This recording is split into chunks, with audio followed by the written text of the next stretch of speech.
So we were talking about the Statewide Arts Festival. Well, the university used to have this thing called the University-Wide Celebration of the Arts. And I guess it happened every 10 years. And Albany would put up a substantial sum of money. And it was never in Fredonia, but we had the first performing arts center. And they decided whether we liked it or not, it was going to be in Fredonia. We didn't have a chance to turn it down. Oscar Lanford was running the campus system at the time, and he had been the president here. When I was hired, he was the president. When I got here 2 months later, he was gone to Albany. To be the chancellor of the whole system. Vice chancellor at first. Okay. Then he became the chancellor, I believe. And somebody told me he came back here to retire. Yeah, he was here for a number of years. And then Dallas Beal was the president when I was here. So we were told we were going to have this thing. And Bob Marvel was the point person in charge of everything. And then I was his gopher, his errand boy, his hatchet man. You know, and the president said, if anybody's giving you a hard time, tell them that I said so. You know, and he said, you don't have to tell me what I said. Just tell them you're working on the orders of the president. You have to get it done. And Bob was a very sick man at this point. He wasn't coming to work full time. He couldn't walk very easily, but he lived 1 minute off campus. Right. And I would pick him up and bring him to meetings. He couldn't drive anymore, and he was going to Buffalo. And a few days before he died, I sat with him and we watched a ball game or something on television. I think it was a basketball game. And he said to me, they want to cut my legs off. And he said, I'm not going to let them. I'm going to die with dignity. I'm going to die as a whole person. And I didn't say anything. You don't respond to that. And we were scheduled to have this meeting in his office, and I got the last memo he ever dictated. He died while waiting on the phone to talk to me 10 days before the celebration. And I knew there was somebody on hold. And when I got off the phone, I asked my secretary, Nancy Palmer, who was waiting. And she said it was the dean. And I said, did you tell him to hang on? I'd call him back. Yeah, but what he said to me was, where I'm going, I will not be able to be reached by telephone. Because when I picked up the phone to say hello, there was nobody there, but there was a television on in the background. Oh. He died while waiting on the phone to talk to me. Because he was too much of a gentleman to ask that your other phone call be interrupted? Yes, he didn't do that. He didn't do that. And I was on the phone with somebody from Albany in Patricia Ross's office. She was the arts person in Albany. Right. I was on the phone with one of her people. And so I got in the car, and apparently he had spoken to Ted Frazier, who was he the percussion teacher? Yes. He was the percussion teacher. And he had spoken to Ted Frazier, and Ted Frazier and I got there at the same time. And Ted lived further away than I was. We basically broke in the door, and he was there dead with the phone in his hand. Yeah. But the irony of the story is I assumed his role with the University-Wide Celebration of the Arts. And I got a memo from him, an email from him. He died on, I believe it was a Wednesday, and the meeting was the following Monday of the steering committee. And I got an email from him that he Wait a minute, Bob. They didn't have email back then. No, a memo. Yeah. I'm sorry. They didn't have email back then. We didn't have computers. I guess the university the college had a computer of some kind, because they taught computers here. A friend of mine taught. I got a carbon copy. I guess there were 5 or 6 carbon copies of this to all of us on the steering committee. And it says, I can't be with you at your meeting Monday morning. Feel free to use my office. I will be there in spirit, if not in person. My goodness. And I opened that either the Friday or the Monday before that meeting, after we had buried him. And I suddenly aged 10 years, and grew professionally 20 years because I had to do it. It was up to me. We did it. We did it with the assistance of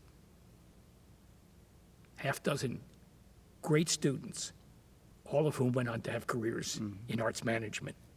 And the students pulled it off. And the faculty did their part. Where we housed these kids, it was either 1,200 or 2,200. I don't remember. It's a long time ago. We had to feed them and we had to house them. We didn't have that many. It was the middle of school year. We didn't have any dorm space. They brought sleeping bags. We borrowed army cots. There used to be an active armory nearby here down the street. It still looks like one, a red brick thing. I don't know. I don't think that's what it is on now. Central Avenue. It was an armory. And we Okay. borrowed. It didn't look like it when I drove by. And we borrowed a couple of hundred army cots, and we set them up in the gym. And some kids slept on the floor in sleeping bags, and we had to be careful who we gave the floor to, because you couldn't put a dancer and have them sleep on the floor and then get up and dance the next day. I've slept on the floor a few times in my life, and it was tough to walk the next day. And we fed them, and some of the people in the community took them home and brought them back, and somehow everything went off without a hitch. There was more than 100 performances of each of the art forms, and hundreds of pieces of art were exhibited all over the campus. So that would be including Mason Hall, Deers Hall was used. Every and place. yeah. Every place but Old Main. We did not open and clean the dust off of Old Main for this. Right. We used the Opera House downtown. Ah, It was a movie theater at the time, but it had a stage. We used the Opera House for a couple of things. Any place we could put on a little show, we put on a little show. And it was an exciting event. I mean, it was all amateur performance, but it wasn't about the professional quality of the performance, but it was like the Olympic Games, where all these people mix and mingle from all over the world, except these were from all over the state of New York. And they were literally from every branch. There were at least one group from every branch. And they all chartered buses, even the ones that came from Long Island. It was a long 500-mile trip. So some of them came in earlier, and some of them came in later, depending on how long they had to travel. But basically, the average person stayed here 4 nights, and it was over a 6-night span. We didn't want them to just go home. We wanted them to see each other's shows. right. And it was, like I said, all paid for by Albany.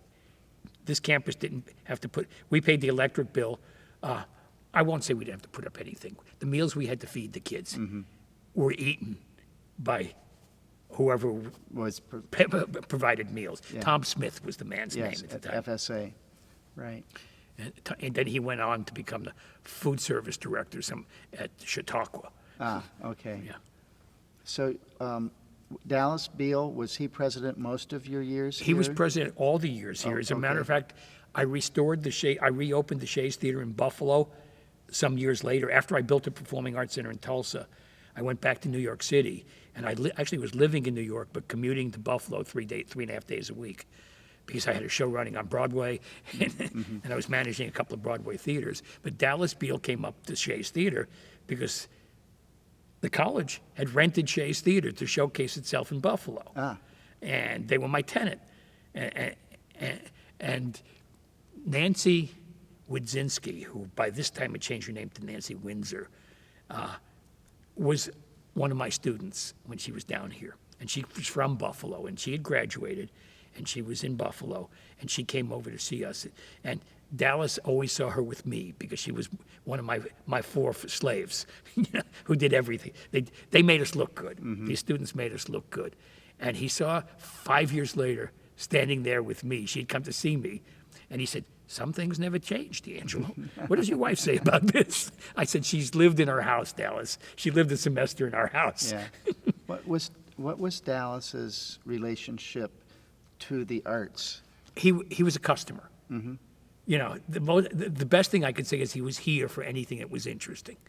And when your ultimate boss is also your customer, it's good. Because when our budget request went in, he understood what we did. He liked what we did. And if he liked it and understood it, that was half the battle at budget time. It was also a big piece of the battle in my salary time, having the support of the president, having him know who you can't even know who everybody is on a campus this size.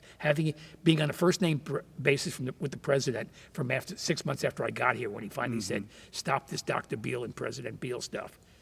Call me Dallas." And I still called him Dr. Beale or President Beale for a few more months until I got used to it. But he was not a Dr. Beale type. Right. He was a Dallas type. And he was from Ashtabula, Ohio. And he said, "I'm a country boy." Yeah, he grew up on a farm. Yeah. We had his memorial service in this hall. I was part of the planning for that. I didn't speak at it. I probably would have flown up for it if I'd known about it. He was special to my wife and I. And he came to our house for dinner once.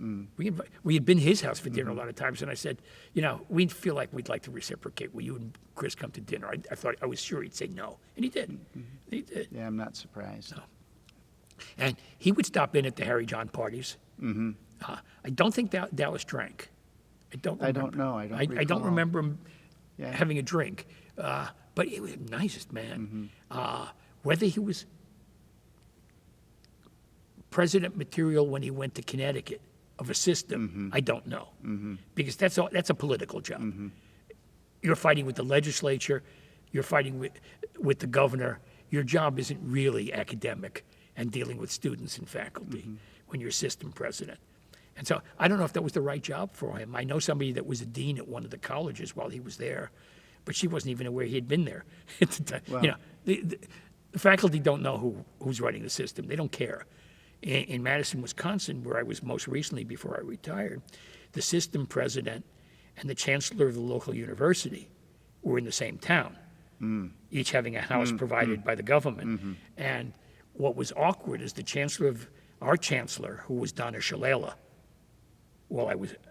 for most of the time I was there, who then became Secretary of Health and Human Services under George Bush, she was paid more than the system president was, and he was over. All the chancellors reported to him, but she was paid like she was a basketball coach. And in the Wisconsin system, chancellor is the head of the campus, and the Correct. president is the head of the system. It so changes. It's the from opposite, here.